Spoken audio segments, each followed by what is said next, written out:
नमस्कार साथियों, स्वागत है आपका जीएसआईक्यू में। और हम पढ़ रहे हैं राजस्थान नगर पालिका अधिनियम 2009 और ये ईओआरओ एग्ज़ाम जो है उसका पार्ट बी हम कंप्लीट कर रहे हैं। ईओआरओ का जो एग्ज़ाम है जो कि आरपीएससी के द्वारा कंडक्ट करवाया जा रहा है, इसमें हम पढ़ रहे हैं पार्ट बी। ठीक है, तो अपने सिलेबस में अगर आपने सिलेबस देखा हो तो एक बार सिलेबस देखिए। अपना जो पार्ट बी का जो सिलेबस है उसमें राजस्थान नगर पालिका अधिनियम तो दिया हुआ ही है। ठीक है, इसमें टोटल 17 अध्याय हैं और 344 धाराएं हैं। लेकिन अपना जो सिलेबस है उसमें देखो केवल 9 अध्याय दिए हुए हैं। ठीक है, और ये हमने कंप्लीट कर लिए हैं। नगर पालिकाओं गठन और शासन, कार्य संचालन और वार्ड समिति, नगर पालिका संपत्ति, नगर पालिका वित्त और नगर पालिका निधि, नगर पालिका राजस्व, नगर पालिका विकास, नगर योजना, नगर पालिका शक्तियाँ और अपराध, अभियोजनवाद आदि और नियंत्रण, ये सारे हमने पढ़ लिए हैं। ठीक है, ये कौन कौन से अध्याय हैं? जैसे ये अध्याय 2 है, ये अध्याय 3 में है, अध्याय 4 है, ये 5 है, फिर ये 7 है, 6 अपने सिलेबस में नहीं है, फिर उसके बाद में ये 8, 9, 10 अपने सिलेबस में नहीं है, फिर 11, 12, 13 और 14, तो ये हम कंप्लीट कर चुके हैं। इसके अलावा अपने सिलेबस में 3 नियम और हैं। तो राजस्थान नगर पालिका सामान्य कर एवं अनुबंध नियम 1974, राजस्थान नगर पालिका कार्य संचालन नियम 2009, राजस्थान नगर पालिका समितियों की शक्तियां, कर्तव्य, कर्तव्य और नियम 2009। ठीक है, इसके अलावा अपने कितनी योजनाएं हैं? 8 योजनाएं अपने सिलेबस में दी हुई। ये सिलेबस पार्ट बी का सिलेबस है। ईओआरओ एग्जाम जो है उसका पार्ट बी का ये सिलेबस है। इसमें से देखो हमने क्या क्या कर लिया है। हमने ये 9 अध्याय कंप्लीट कर लिए हैं। ठीक है, अब हम पढ़ेंगे नियम। नियमों में हम सबसे पहले जो नियम पढ़ रहे हैं वो पढ़ रहे हैं राजस्थान नगर पालिका समितियों की शक्तियाँ, कर्तव्य, कर्तव्य नियम 2009, ये इस वीडियो में हम देखेंगे। उसके बाद में कार्य संचालन नियम देखेंगे, फिर सामान्य कर अनुबंध नियम देखेंगे, और फिर ये 8 योजनाएं। इसके अलावा जो अन्य योजनाएं स्वायत्त शासन विभाग की वो भी हम पढ़ेंगे। ओके, तो इस वीडियो में स्टार्ट करते हैं हम राजस्थान नगर पालिका समितियों की शक्तियाँ, कर्तव्य, कर्तव्य नियम 2009। तो सबसे पहले तो बात यह आती है, जब राजस्थान नगर पालिका अधिनियम 2009 बना दिया गया था तो फिर ये नियम क्यों बनाए गए हैं, ये शक्ति इनको कहाँ से मिलती है, ये उपनियम किस तरीके से बनते हैं। ठीक है, तो एक तो राजस्थान नगर पालिका अधिनियम 2009 की धारा 55, इसमें हमने पढ़ी थी समितियाँ। ठीक है, कौन कौन सी समितियाँ बन सकती हैं और कितनी एक्स्ट्रा बना सकते हैं, ये आप मुझे कमेंट बॉक्स में कमेंट करके बताओगे। फिर हमने पढ़ी थी धारा 61। धारा 61 में ये पढ़ा था कि वे कर्तव्य, शक्तियाँ और कर्तव्य जो प्रत्यायुत किए जा सकते हैं, जो किसी को सौंपे जा सकते हैं, ये पढ़ा था हमने धारा 61 में।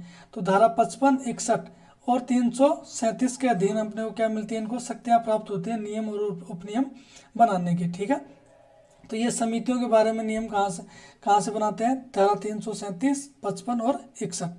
अब 337 चूँकि अपने सिलेबस में नहीं है, ये तो 55 और 61 तो हम पहले पढ़ चुके हैं, लेकिन धारा 337 जो है वो अध्याय 16 में है, और अध्याय 16 अपने सिलेबस में नहीं है, इसलिए अपने नहीं पढ़ा। ठीक है, तो इसलिए मैंने एक बार इसको यहाँ पर लगा दिया ताकि आपको पता चल जाए कि अध्याय 16 में का क्या नाम है, नियम, विनियम और उपविधियाँ। और इसमें धारा 337 दी हुई है। 337 में लिखा हुआ है राज्य सरकार की नियम बनाने तथा आदेश पारित करने की शक्ति। तो राज्य सरकार क्या क्या कर सकती है? इस अधिनियम के उपबंधों को क्रियान्वित करने के लिए नियम बना सकती है, आदेश कर सकेगी और किसी ऐसी कार्रवाई के लिए प्रारूप विहित कर सकेगी जिसके लिए वह समझे कि प्रारूप उपबंधित किया जाना चाहिए। तो ये 337 समझ में आ गया कि यहाँ 337 क्यों लिखा हुआ है। 55, 61 तो चलो आपको समझ में आ जाता है, पर 337 क्यों लिखा हुआ आप समझ में आ गया। अब देखो इसमें छोटे छोटे नियम दिए हुए हैं। सबसे पहले नियम फर्स्ट में देखिए, नियम फर्स्ट में क्या लिखा हुआ है? संक्षिप्त नाम और प्रारंभ। तो इसका प्रारंभ कब हुआ, कब लागू हुआ? 23 दिसंबर 2009 को राजस्थान। और इसका संक्षिप्त नाम क्या है? राजस्थान नगर पालिका समितियों की शक्तियाँ, कर्तव्य और कर्तव्य 2009, ये इसका क्या है? संक्षिप्त नाम है। तो नियम 1 में क्या दिया हुआ है? संक्षिप्त नाम और प्रारंभ। ये सब जितने भी नियम और अधिनियम बने हुए हैं सब में पहले जो चैप्टर होता है या पहला जो नियम होता है उसमें संक्षिप्त नाम और प्रारंभ ही होता है। उसके बाद दूसरे में होती हैं परिभाषाएं। तो इसमें कुछ परिभाषाएं दी हुई है। परिभाषाएं किस किस की दी हुई है नियम 2 में? एक तो अधिनियम की परिभाषा, अधिनियम कौन सा होगा? राजस्थान नगर पालिका अधिनियम 2009 होगा। धारा कौन सी होगी? तो इस अधिनियम की धारा को धारा कहेंगे। समिति, तो धारा 55 के अधीन गठित की गई समितियाँ क्या कहलाएंगी? समिति कहलाएंगे। ये किस में लिखा हुआ है? धारा नियम 2 में लिखा हुआ है। उसके बाद देखिए नियम 3। नियम 3 में लिखा हुआ है समितियों का गठन। तो समितियों का गठन कैसे होगा? तो समितियों का गठन जो है वो नगर पालिका समिति नगरीय निकायों की साधारण बैठकों में गठित किया जाएगा। ये क्वेश्चन पूछ सकते हैं, समितियों का गठन कब किया जाता है, कैसे होता है, तो ये आप साधारण मतलब बहुत इजी क्वेश्चन बनेंगे, इससे कोई दिक्कत वाली बात है नहीं। ठीक है, फिर उसके बाद देखते हैं नियम 4। नियम 4 में लिखा हुआ है समितियों की शक्तियाँ, कर्तव्य और कृत्य। यही अपने नियम का नाम भी है, समितियों, राजस्थान नगर पालिका समितियों की शक्तियाँ, कर्तव्य और कृत्य 2009, ये तो नाम है और ये इसमें इम्पोर्टेंट है। अभी तक जो हमने पढ़ा था वो तो जनरल है, वो तो आपने पढ़, वो वैसे समझ में आ जाता है कि पहले में संक्षिप्त नाम होगा, प्रारंभ होगा, और दूसरे में परिभाषाएं होंगी, और तीसरे में गठित कैसे करते हैं, तो गठित के लिए अपन साधारण बैठकों में गठित हो सकता है। उसके बाद देखिए कार्यपालक समिति। सबसे पहले कार्यपालक समिति धारा 55 में हमने पढ़ी थी, तो इसके कार्य क्या क्या होंगे, इसमें मतलब कौन कौन सी धाराओं के तहत इसको शक्तियाँ और वो प्राप्त होती हैं, तो ये धाराएं आपको याद करनी पड़ेंगी, इनका कोई इलाज नहीं है। ठीक है, बार बार रिविजन से याद होंगी। तो इस अधिनियम की धारा 71, 73, 74, 106, 118, 152, 156, 173 से लेकर के 176, 198, 199, 240, 241, 255 से 257, 274, 285, 334 से 335 के अधीन जो भी शक्तियाँ और कार्य हैं वो किसको प्राप्त होंगे, कार्यपालक समिति को प्राप्त होंगे। इसमें देखो ये जो 118 लिखा हुआ है ना धारा, इसकी जगह पहले कौन धारा थी 108, उसको 24 अक्टूबर 2011 को चेंज करके क्या 118 कर दिया गया था। ठीक है, तो ये संशोधन भी देख लेना भाई, 108 की जगह 118 कब किया गया, 2011 में। इसके अलावा नियम 4 के उप नियम 6 में क्या लिखा हुआ है कि बोर्ड के, इसके अलावा कार्यपालक समिति और क्या कार्य करेगी, तो बोर्ड के कर्मचारियों को नियुक्ति करेगी और उनके विरुद्ध कोई अनुशासनात्मक कार्रवाई होती है तो उससे संबंधित मामले देखेगी। ठीक है, ये हो गए कार्यपालक समिति के कर्तव्य कार्य। अब वित्त समिति, वित्त समिति के लिए भी धाराएं दी हुई है 80 से 96, 98 से 100, 101 से 104, 105 से 108, 148 से 150, 296, इनके अधीन जो शक्तियाँ और कर्तव्य हैं वो किसकी होंगी, वित्त समिति के। इसके अलावा वित्त समिति क्या करेगी, ये लिखेगी नगर पालिका में प्रस्तुत करने के लिए बजट और परिवर्तन करना, पुनर्वियोग के लिए प्रस्ताव तैयार करना और अन्य मामले कौन देखेगी, वित्त समिति। फिर इसके उपनियम ग में लिखा हुआ है करारोपण और उनकी अपील से संबंधित मामले भी कौन देखेगी, वित्त समिति। करों की वसूली के संबंध में कोई कार्रवाई या कोई अन्य कार्य जो राज्य सरकार इसको सौंप दे वो भी कहाँ देखेगी, वित्त समिति देखेगी। उसके बाद हमने पढ़ी थी स्वास्थ्य और स्वच्छता समिति, तो ये धाराएं तो आपको देखो बार बार रिविजन करने से याद होगी, हालांकि ये सारी धाराएं हम पढ़ चुके हैं पहले, इनमें क्या क्या मटेरियल है हम पूरा पढ़ चुके हैं एक्ट के अंदर, ये केवल रिपीटेशन है। ठीक है, तो इसमें जैसे स्वास्थ्य और स्वच्छता समिति क्या देखेगी, धारा 200, 201, 204 से 211, 214 से 218, 221 से 222, 226 से 235, 242, 247 से 251, 254, 55, 57 से 71 और 73 से 83 के अधीन शक्तियाँ व कार्य। इसके अलावा क्या करेगी, स्वच्छता कार्य प्रयोजनार्थ धारा 292 और 93, 94 का प्रयोग करेगी। इसके अलावा स्वास्थ्य, स्वच्छता और न्यूसेंस हटाने और ये इससे संबंधित जो मामले हैं उनको देखेगी। उसके बाद कौन सी समिति आती है, भवन अनुज्ञा और संक्रमण समिति। ये सारी समितियों के नाम अपने पहले पढ़े हुए हैं। ठीक है, जब हमने धारा 55 और 56 वो पढ़ी थी तो उस दौरान हमने इन सारी समितियों के बारे में पढ़ा था। अब हम ये देख रहे हैं कि इन समितियों को शक्तियाँ कहाँ से प्राप्त होती हैं, किस किस धारा से शक्तियाँ प्राप्त होती हैं। तो इसको जैसे भवन अनुज्ञा और संक्रमण समिति धारा 25 है, 152, 153, 167, 172, 177 से 197, 219, 220, 236 से 239, 243 से 246, 252, 253, ये इनके अधीन जो शक्तियाँ और कर्तव्य हैं वो कौन काम लेगी, भवन अनुज्ञा और संक्रमण समिति। इसके अलावा भवन निर्माण और अन्य कार्य करने के लिए धारा 292, 93, 94 का प्रयोग कर सकती है। उसके अधीन जो कर्तव्य हैं वो कौन करेगी, ये समिति उसका प्रयोग करेगी। इसके बाद हमने पढ़ी थी कच्ची बस्ती एवं सुधार समिति। ये क्या करेगी, तो ये कच्ची बस्ती नाम से पता चलता है, कच्ची बस्ती गंदी बस्तियों के विकास के लिए कार्य करेगी, पुनर्विकास करेगी, योजनाएं बनाएगी और इसके इनके लिए निधियों का आवंटन करेगी। ठीक है, नियम तथा उपनियम समिति अधिनियम की धारा 303, 339 और 341 के अधीन शक्तियों व कर्तव्यों का प्रयोग करेगी। न्यायालय संबंधित सभी मामले नियम और उपनियम समिति देखेगी। कोई केस हो गया, कोई नियम बनाने उपनियम बनाने हैं, उनका प्रारूप तैयार करना है, कौन करेगी, नियम तथा उपनियम समिति देखेगी।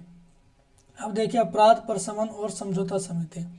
अपराध प्रशमन का मतलब है कि आप जैसे मान लो कि आपको 2 वर्ष का कारावास हुआ, ठीक है, तो आप बोलोगे 2 वर्ष का कारावास रहना तो इसके बदले मुझे जुर्माना ले लो, मेरे से पैसे ले लो। ठीक है, तो ये हो गया अपराध का प्रशमन। ठीक है, कारावास या जेल की जगह जुर्माना देना, या समझौता समिति। तो इसमें कौन कौन सी धाराएं, धारा 299 और 306, इसमें 2 ही धाराएं, तो ये तो आपको आसानी से याद हो जाएगी। फिर इसके अलावा ये देखो हमने 7 उपनियम पढ़े, नियम 4 पढ़ रहे थे, नियम 4 के 7 उपनियम पढ़ लिए। अब उपनियम 8वां देखो, ठीक है, उपनियम 8, ठीक है। धारा 55 आपने पढ़ी थी, धारा 55 की उपधारा आपने 3 देखी थी, उसमें हमने देखा था खंड 7। उसके अधीन हमने एक चीज़ पढ़ी थी, आपको ध्यान हो तो, कि नगर पालिका जो है अन्य समितियों का गठन भी कर सकती है, ठीक है। उसमें हमने पढ़ा था कि नगर निगम में जो है वो नगर पालिका 8 समितियों को अतिरिक्त अन्य जो समितियां उनका गठन कर सकती है। नगर परिषद में कितने कर सकती है, 6 का। और नगर बोर्ड में कितने कर सकती है, 4 समिति, अन्य समिति गठित कर सकती है। तो उनके क्या कार्य होंगे, ठीक है, उनके कर्तव्य शक्तियां कैसे डिसाइड होंगी, तो ये इसमें लिखा हुआ है उपनियम 8 में कि धारा 55 की उपधारा 3 के खंड 7 के अधीन गठित अन्य समितियों के कार्य कर्तव्य शक्तियां नगर पालिका डिसाइड करेगी, लेकिन राज्य सरकार इन समितियों को अन्य शक्तियां कर्तव्य भी सौंप सकती है। ये लिखा हुआ उपनियम 8 में, नियम 4 के उपनियम 8 में। अब देखिए उपनियम 9, ये जोड़ा गया था 8 फरवरी 2011 को जोड़ा गया था। इसमें लिखा हुआ है कि राज्य सरकार समितियों की संख्या और कार्य को ध्यान में रखते हुए उनको कोई कार्य सौंप सकती है, उसके प्रयोग पालन निर्वहन का निर्देश दे सकती है, ठीक है। फिर अध्याय 5 जो है ये समाप्त कर दिया गया है। ये अध्यक्ष के अनुमोदन से संबंधित था। समिति कोई भी कार्य करेगी पहले अध्यक्ष को सौंपेगी, फिर अध्यक्ष उसको देखेगा, फिर वापस उसको भेजेगा। तो ये जो है 5 इसको समाप्त कर दिया गया है, ठीक है। नियम 5 समाप्त हो चुका है। अब देखिए नियम 6, नियम 6 लिखा हुआ निरसन और व्यावर्ती। तो निरसन का क्या मतलब है, निरसन का मतलब ये है कि पहले राजस्थान नगर पालिका समितियों का गठन नियम 1996 में लागू होता था, अब उसको हटा करके 2009 लागू कर दिया गया, ठीक है, मतलब इसका निरसन कर दिया गया। अब व्यावर्ती का क्या मतलब है कि देखो पहले ये नियम लागू था, ठीक है, 1996 वाला, तो इसके नियमों को अधीन कुछ कार्य किए गए होंगे, ठीक है, तो वो कार्य जो है वैध माने जाएंगे, उनको निरस्त नहीं किया जाएगा, ठीक है। तो ये लिखा हुआ है नियम 6 में। तो हमने ये क्या पढ़ा है, हमने पढ़ा है राजस्थान नगर पालिका समितियों के कार्य, शक्तियाँ और कर्तव्य 2009। अब हम क्या करेंगे, इसका एक बार छोटा सा क्विक रिवीजन कर लेते हैं ताकि आपको एक साथ समझ में आ जाए कि ये क्या कहना चाहता है, ठीक है। तो हमने क्या पढ़ा है, राजस्थान नगर पालिका समितियों की शक्तियाँ, कर्तव्य नियम 2009। तो पहली बात तो ये उपनियम नियम बनाने की शक्ति प्राप्त कहाँ से होती है, समितियों के कर्तव्य। तो पहले तो 55 में समितियों का गठन है तो वहाँ से प्राप्त होती है। फिर धारा 61 में लिखा हुआ है कि वे कर्तव्य शक्तियाँ और कार्य जो प्रत्यायोजित किए जा सकते हैं, मतलब किसी दूसरे को सौंपे जा सकते हैं, ये लिखा हुआ है धारा 61 में। इसके अलावा 337 में लिखा हुआ है कि राज्य सरकार जो है नियम उपनियम बना सकती है। तो इसके आधार पर इन्होंने समितियों के कार्य डिसाइड कर दिया। तो सबसे पहले हमने पढ़ा था नियम 1 में हमने पढ़ा था कि इसका लागू होना, ठीक है, संक्षिप्त नाम और प्रारंभ। तो संक्षिप्त नाम क्या है, राजस्थान नगर पालिका समितियों की शक्तियाँ, कर्तव्य और कर्तव्य है, और इसका प्रारंभ कब से हुआ, 23 दिसंबर 2009 को। फिर हमने पढ़ा था नियम 2 में पढ़ा था परिभाषाएं। तो अधिनियम की परिभाषा पढ़ी थी, अधिनियम यही होगा, धारा इसकी धारा होगी। और उसके बाद समिति पढ़ी थी, तो धारा 55 के अधीन गठित समिति कहलाएगी। फिर हमने पढ़ा था नियम 3 कि इन समितियों का गठन कैसे होगा। तो इनका गठन कैसे होगा, साधारण बैठकों में, नगर पालिका की साधारण बैठकों में इनका गठन होगा। फिर हमने पढ़ा था नियम 4 में हमने पढ़ा था कि इनकी शक्तियाँ, कर्तव्य और कर्तव्य। तो सबसे पहले हमने पढ़ी थी कार्यपालक समिति के हमने कर्तव्य पढ़े थे कि हमने कुछ धाराएं देखी थी, वो आप देख लेना। उसके बाद हमने देखा था कि बोर्ड के कर्मचारियों की नियुक्ति और कोई अनुशासनात्मक जो कार्रवाई है उसके संबंधित मामले भी देखती है। फिर हमने पढ़ी थी वित्त समिति में हमने कुछ धाराएं देखी थी। इसके अलावा जो बजट से संबंधित जो कार्य है, बजट परिवर्तन है, ठीक है, उसके अंदर बजट प्रस्तुत करना है, ये सारे कार्य कौन देखता है, वित्त समिति देखती है। करारोपण से संबंधित मामले हैं, करों की वसूली से संबंधित मामले हैं। फिर हमने पढ़ी थी स्वच्छता समिति में हमने देखा था कि स्वच्छ कार्यों के प्रयोजनार्थ जो भी है वो काम करेगी और स्वास्थ्य और न्यूसेंस हटाने का कार्य करेगी, उससे संबंधित मामले देखेगी। फिर भवन अनुज्ञा एवं संकर्म समिति है, तो ये भवनों का निर्माण और उससे संबंधित कार्य देखेगी। ये धाराएं जो उसमें लिखी हुई है वो आपको बार बार रिविजन से ही याद करनी पड़ेंगी। फिर हम देखी थी कच्ची बस्ती सुधार समिति। तो पता है भाई कच्ची बस्ती जो है और गंदी बस्ती उनके विकास और पुनर्वास के लिए कार्य करेगी। फिर नियम और उपनियम समिति जो न्यायालय के जो मामले हैं, वाद हैं, नियम है, उपनियम है, उनके प्रारूप तैयार करेगी और उनसे संबंधित सभी मामले देखेगी। उसके बाद हमने पढ़ी थी अपराध प्रशमन और समझौता समिति, जिसमें धाराएं दो ही थी, 299 और 306, तो ये आप याद कर सकते हो। उसके बाद धारा 55 हमने उपनियम 8 पढ़ा था।